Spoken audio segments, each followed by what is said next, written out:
Hello, my name is Anonymous. I'm a writer, and today I have a very special story to tell you about the sleepy dragon. Once upon a time, in a faraway land, deep within a mystical forest, there lived a huge dragon named IGNES. IGNES was no ordinary dragon.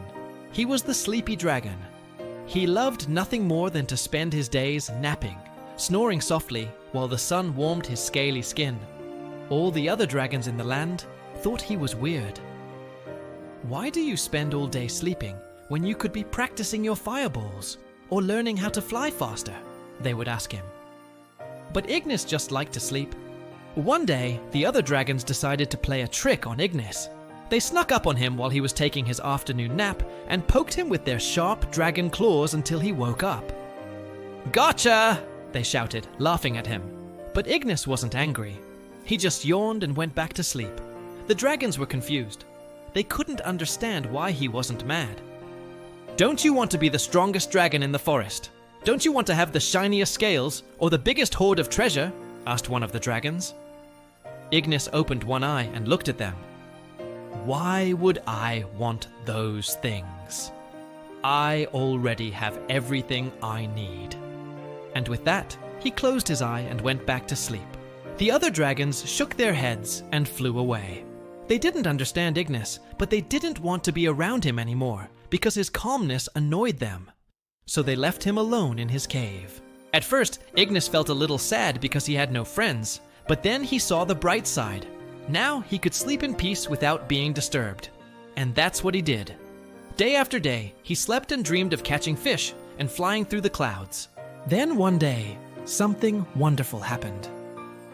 A young girl named Elara wandered into the forest.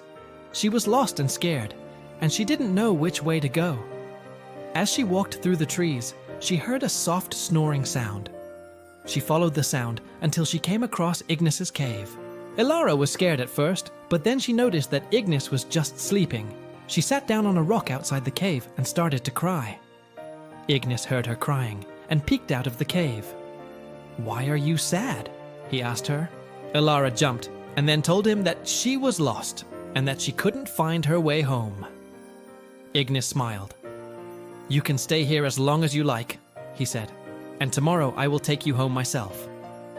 Elara thanked him and went to sleep.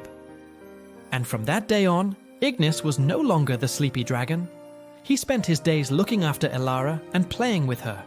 He took her on rides on his back and taught her how to understand the language of birds. And every night before bed, he would tell her stories of brave knights and magical lands. The other dragons saw IGNES playing with Elara and realized that he wasn't weird at all. In fact, he was much braver than they were because he wasn't afraid to be different. And that's why he was the happiest dragon in the whole wide world. Now, before we go, I want to leave you with some words of wisdom that I learned from the sleepy dragon. First, don't be afraid to be yourself. Just be you. You're perfect just the way you are.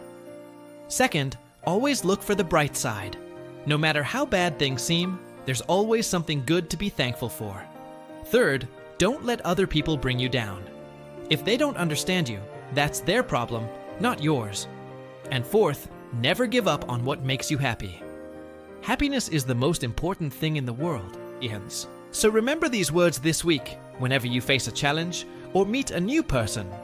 And always keep in mind that you have the power to make your own happiness. And if you believe in yourself, anything is possible. That's all for today. Thank you so much for watching, and I'll see you next time. Bye.